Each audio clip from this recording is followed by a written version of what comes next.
Hi friends, welcome back to my channel.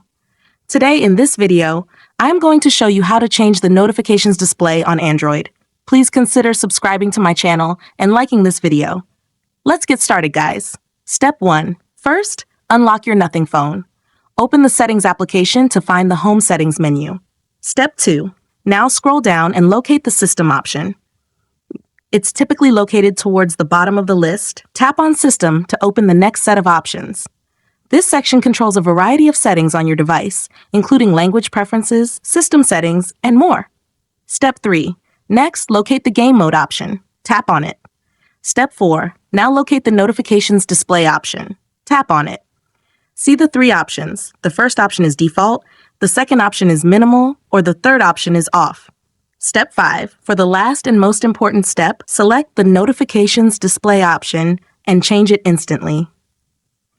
If you found this tutorial helpful, don't forget to like this video and subscribe to my channel.